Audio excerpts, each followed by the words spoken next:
Hello, hi guys! Magandang hapon sa inyong lahat. So, this is Shin Rodriguez from my Sagre channel, a faith healer o Zomata reader. So, ngayong hapon na to, tingnan natin na nagsabihin sa iyo ng ating mga gabay. So, this is special gabay for the month of February 6 hanggang February 12 for the sign of Scorpio. So, Scorpio, welcome to my channel. Ano kayang messages, advices, and spirit guides ang ating masasaga for today's video? Kano naman kayang energy o kaganapan sa buhay ng mga Scorpio ang ating mga kaganap? So, guys, this reading is a general reading lamang, hindi lahat makaka-resonate. Kung lamang po makaka-relate sa inyo, and comment down below kung kaninong energy ang ating nasaga. And of course, don't forget to like and subscribe my channel and hit the bell for more videos update. Of course, maraming salamat po sa mga walang sawang pagsuporta sa aking channel, lalo na yung hindi nag-i-skip ng ads. Naway pagpalay kayo na just at may kapal, siksik liglig na gumapa, umiyay manubalik sa inyo. And of course, guys, maraming salamat po. Umpisahan na natin ang laban for the sign of Scorpio. Angel Spirit Messages, give me an information. So, ano na naman kaya masasagap sa iyong mga baraha? So, kanina na naman kayang hanash to. At kanina na naman kayang eksena ito. So, let's see. Angel Spirit Messages, give me an information. So, there's a 10 of Cups. So, there's a happiness. So, there's a happiness. So, ibig sabihin, magkakaroon ka ng kaligayahan dito. Magiging masaya ka this time. And because the Queen of Wands is the confidence. So, magkaroon ka ng confidence. So, kumbaga, maging matapang, and of course, lakas naman ang loob mo. No? Because parang confidence ka sa, nakuha naman na meron ka. Parang, teka nga, ganon. And because there is a Chariot card. So, there's an information for an action. So, ibig sabihin dito, tuloy-tuloy mo lang yung ginagawa mo, no? Kumbaga, continue what you're doing. And of course, gumalaw ka, kumilos ka, kung ano man yan. Basta, magpatuloy ka. Ganon. And because there is a 7 of Cups. So, there's a lot of opportunities coming in for you. Maraming oportunidad na magdadala sa iyo ng 2 of Pentacles, balance, no? And because balance, sinasabi manatiling balanse sa anumang uri ng aspeto yan. So, anumang uri ng eksena yan. So, sinasabi na maging balanse ka sa love life, career, finances, and health. There's the lover. So, it means may asawa ka, may jowa ka, no? May kaharutan ka or something. May karelasyon ka. So, let's see what is the 10 of Cups. So, there's a 9 of Wands. So, security. Parang sinasabi dito, magiging masaya ka for longest time, no? Parang for long time. Parang gano'n. Haba, And I guess there is a King of Cups. So, there's a devoted, supportive person. May taong sumusuporta sa'yo, no? Kaya confident ka lang sa ginagawa mo. And there's a 6 of Cups, sorry. So, there's a 6 of Cups. So, there's a past person. So, there's a, it's either a friend, an ex, no? It's either ex mo or ex na person mo, or either a family mo or family na person mo. So, basta related to sa inyo. Pero kasi sinasabi, there's an actions. Because let's see what is the 7 of Cups. So, there's a the Wheel of Fortune. Talagang makatandahan na talagang mangyari mga bagay-bagay. Or pagdating sa'yo, no? There's a you are being blessed sa lahat ng aspeto. No, maraming oportunidad na papasok sa'yo. So, let's see what is the 2 of Pentacles. So, there's a 5 of Cups. So, there's a regret or something disappointment, no? Kumbaga, maging balanse ka, hindi kahit na yung mga tao sa paligid mo, hindi ka nila gusto. Pero may mga tao dyan na, kumbaga, kina-question ka. So, this is the opportunity na parang, okay, dead ma. Because there is a King of Wands by control, no? Controlin mo lang emotions, mabahala ka. Kumbaga, gano'n. Kumbaga, huwag ka na magpa-apekto, no? Ano kasi sinasabi dito, this is the control and stability. So, let's see what is the 10 of Cups and of course the 9 of Pentacles. So, there's an Empress card. A revert, no? Kumbaga, magkakaroon ka ng renewal dito, no? Sa lahat ng mga kaganapan sa buhay mo. And there's a the Sun card. Wow, there's a pure positivity. Magkakaroon ka ng kaliwanagan dito at kalinawan, no? Sa lahat ng mga nangyayari sa paligid mo. And of course, parang sinasabi dito, kumbaga magdadala sa iyo ng big opportunities, and of course, big material offer. At the same time, parang bibigyan ka ng kumbaga magandang eksena dito, no? Parang pagkakalooban ng kanan langit, no? Yung mga pangyayari dito, kumbaga, yung mga bagay-bagay na nangyayari sa'yo, kumbaga, the more na parang hinahayaan mo, the more to magpapatuloy na ibibigay sa'yo. And of course, there's a strength card for the 6 of Cups. And of course, the Chariot card. So, sinasabi dito, confidence lang. Diba? Kumbaga, confident is your key to success. Kumbaga, the more na parang confidence ka, the more silang na, na parang naduduwag, ganon. Kaya, enjoyin mo yan, no? Then, baka dapat, because there's an 8 of Cups. So, see, I told you, 8 of Cups, moving on, letting go, diba? Kailangan mo deadma ka sa eksena na yan. Kung mag-sasabi dito, hayaan mo, magpatuloy ka sa ginagawa mo, no? Huwag mong papansinin yung sasabihin ng iba, huwag mong papansinin yung mga kaetyosa ng iba dyan. And because there is a Page of Pentacles investment. Mag-invest ka sa sarili mo, mag-invest ka sa kung alam mo magkakaroon ng growth and expansion. And there's a 7 of Wands. Protection mo yung sarili mo, protection mo yung grounds mo, even your territory, no? So, let's see what is the outcome. Sa ang outcome, there's a 4 of Pentacles, saving money, protection. So, ibig sabihin dito, protectionan mo sa lahat ng aspeto, love, life, career, finances, and health. And because there's a 3 of Cups, so there's a celebration.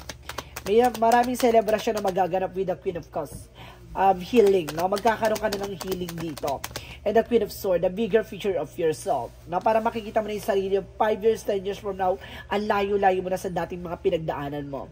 So, let's see what is additional messages for career. So, there's a 4 of Cups. Re-evaluate or analyze. May mga bagay na kailangan pag-isipan bago ka mag-take ng action. Observe, no? And of course, get more information. And the 8 of Wands is fast communication and fast movement. There's a travel. Maraming, kumbaga pagdating sa career mo, maraming kang travel dito. It's either business trip or something na may kinalaman sa business or personal resource of income mo. And the 8 of Wands is a travel and of course, a fast communication and fast movement. So, let's see what is additional messages for Angel Spirit Guides. So, pagdating sa love life, so there's a King of Swords. So, there's a mental clarity and mental agility. So, sinasabi nila the 9 of Wands, resilience, no?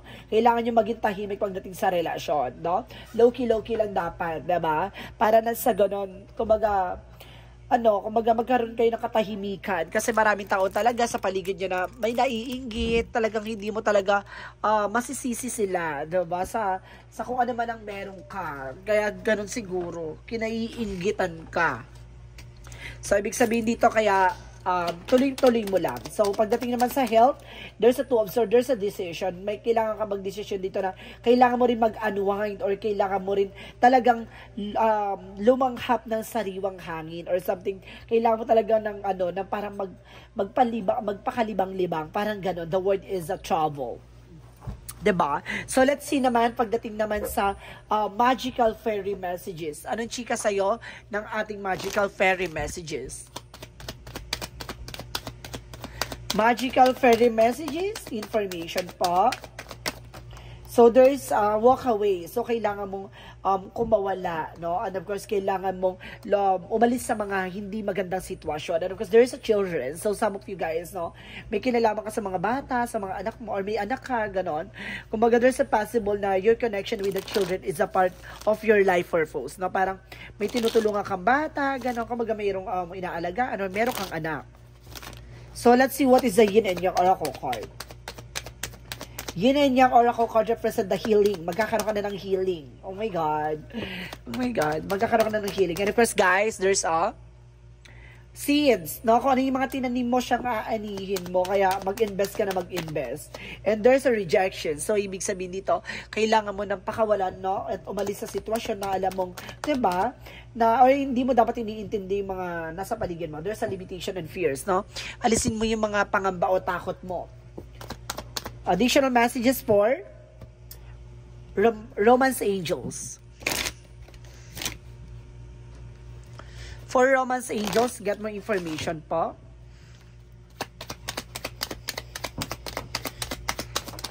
So, there's love yourself. So, kailangan mo mahalin muna ang sarili mo, ha? And there's a trust. So, kailangan mo rin magtiwala, no? At maniwala sa ating poong may kapal. Na lahat ng mga nangyayari sa'yo ay may ibig sabihin at may kahulugan. Diba? There's a trust. And there's a love yourself. So, kailangan mong mahalin yung sarili mo, tanggapin yung sarili mo, at mahalin mo kung ano man yung mga bagay-bagay na para sa sarili mo. Or else, alagaan mo yung sarili mo. Let's see for the chakra. So, there's perseverance, pagtsatsaga. No? Kumbaga, kailangan mong pagtsagaan or kailangan mong mag-ingat or something. Kumbaga, pag-ingatan ko ano man ang meron ka, no? At pursigihin, no? Makabangon at makaahon. There's a prayer. So, kailangan mo ipagdasal. Isama sa dasalin yung mga bagay o hinaing mo sa buhay. And there's a faith, I told you. Di ba? Parang sinasabi, trust. Ang ganda ng pinaka formula dito ng ating ng iyong pinaka chakra. Sinasabi dito na there's a prayer and faith and perseverance. Diba? Kailangan mo magtiyaga, kailangan mo magpursige, and because kailangan mo ipagdasal at kailangan mo magtiwala at manampalataya. Diba? Ang ganda ng pinaka dito sa'yo ng ating angel spirit messages. And there's a trust. Na pagdating naman sa love, kailangan mo mag-trust and mahalin yung sarili mo. Diba? So let's see what is Archangel Michael. Archangel Michael messages, sense of humor. So, dapat, kumbaga, palawakin mo ang positibong kaisipan mo.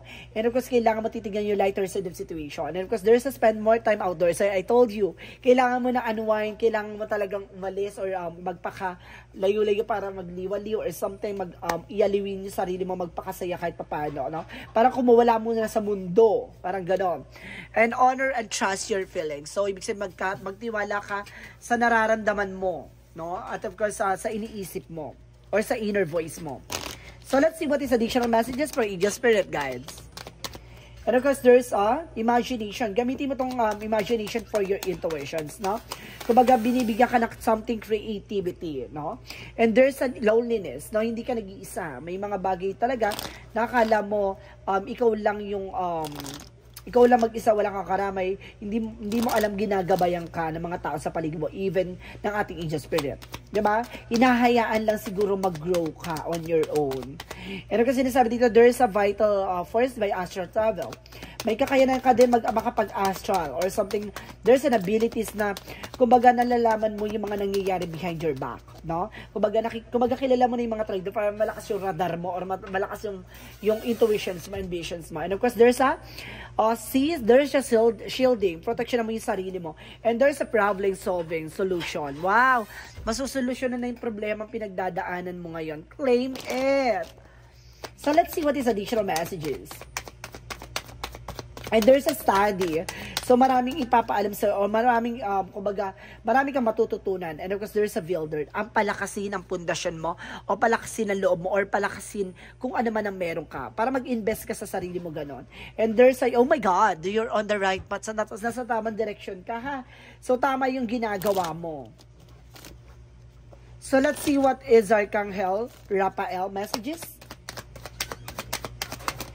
So, there's Jesus, the divine healer. So, yung ginagabayan ka ni ating Panginoon na ating Ama na si Jesus. Oh my God. And of course, let's see. Walang tayo isa. So, there's an as your body for massage. So, kailangan mo rin na massage therapy. Baka marami ka na rin lamig sa katawan. Additional messages. And of course, there's the seas of the Mintaka. So, seeing potential. So, there's an information na parang pinapakita sa iyo yung mga posibleng mangyari. No? And of course, there's a baby steps. So, may mga bagay dito na kailangan mo mag-take ng action or may mga bagay dito na makinig ka sa intuitions mo na, di ba? Kumbaga, pagpatuloy mo yung ginagawa mo. Parang ganon, no? Na malapit ka na sa exciting part o malapit ka na dun sa rurok ng tagumpay. Di ba? So, let's see what is the angel's answer. So, sinasabi dito, there's a meditation and bring answer. Kailangan mo mag-meditate and contemplate. And because there's a wait. May mga bagay na kailangan mo antayin. May mga bagay na hindi dapat minamadali. And because there's a ask for help from others. So, kailangan mo rin ng tulong ng mga ibang tao, ha? Kailangan mo rin ng tulong ng mga tao sa paligid mo. And energy, what is the energy? And there's a man holding a heart. So, may taong mahal na mahal ka dito. And there's a door to romance. Talagang bukas ang pintuan pagdating sa buhay pag-ibig sa'yo. And there's an adjacent possibilities. May mga pinto ang magsasara sa'yo. May mga pinto ang magbubukas na pintuan na oportunidad para sa'yo. Mga bago oportunidad, ganon. And there's a financial constraint. So, some of you, kumbaga mag-ipon, magtabi kasi there's a financial constraint na nagsasabi na magkaroon ka ng financial crisis or problema, no? So, let's see what is the Monsology. Work through your fears. So, kailangan mo labanan ang takot at pangamba mo. And communication is the key. So, kailangan mo na communication nang sa ganun malaman mo yung mga possibilities or something information na kailangan mong malaman. And because there's a new start is coming. So, magsisimula na ang panibagong chapter ng buhay mo ngayon. So, ibig sabihin, maraming magaganap na bago. Ibig sabihin, maraming magaganap na bago at maraming magpapabago ng sitwasyon. So, let's see what is the Jesus loving quotes. Heal the sick that they're in, and say unto them, the King of God coming to you. So you see, kumbaga ipapakita muna sa iyo ni Jesus lahat ng mga bagay na dapat mong malaman. Yung mga bagay na kailangan mong harapin, kahit na masasaktan ka, kahit na mahihirapan ka, kailangan mo talagang harapin. Kumbaga, pinapakita mo na sa dito na dadaling ka muna ni God na sa part na pinaka masakit na part ng buhay mo. No? Bago niya ipakita sa iyo yung magandang bukas na nakalaan para sa iyo. Ganun yun. Kumbaga, there's a lighter side of situation na kailangan mo laging iisipin na, kumbaga, sa likod ng mga pinagdaanan mo, kumbaga, tignan mo na mayroong ibig sabihin or may kahulugan bakit ka nandiyan sa situation. No, mayroon kang dapat malaman. Para ka na sa ano yan para ka na sa isang laro na kailangan mong tapusin yung guest na yan, yung something missions, bago mo makamit yung mga bagay-bagay o gusto mo, bago ka makapag-proceed for the next level. So, let's see what is the angel's number. So, there's a 5, no, adaptable. So, sinasabi dito, flexibility is your forte. When life throws you in a curveball, you can easily adapt to new circumstances and find excitement in the unexpected change. Be brave and be bold in your endeavors. So, kailangan mo talaga, kung ano yung mga bagay na dapat mong malaman, adapt lang na adapt, na apply lang apply hanggang sa mag-grow ka at mag-mold ka ng bilang isang malakas at matibay na tao. Diba? Yung pain na yan, magiging power mo yan. No? So, ibig sabihin na yan, kumbaga dyan yan mabubuo para isang maging malakas na tao. Diba sa mga susunod na eksena? Kumbaga pag napagdaanan mo ulit yan, at least alam mo na yung mga bagay na dapat mong gawin. Diba? Kasi aware ka na and conscious ka na sa mga bagay na yan. So let's see what is the messages of life. Messages of life represent, I discover who I am. Oh my God, ang ganda.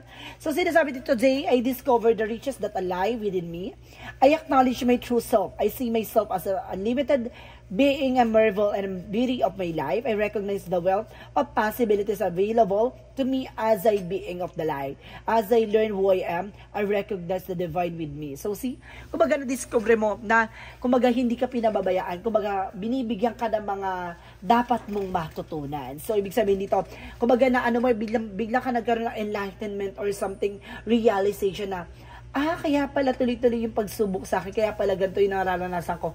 Kasi may gusto sa akin iparating or may mga bagay na gusto sa akin ipaalam na dapat kong matutunan na, kasi mararanasan ko to sa mga susunod pang eksena na pag dumating yung araw na yun, alam ko na yung magiging sistema or paano ko i-handle yung situation na yun. Diba?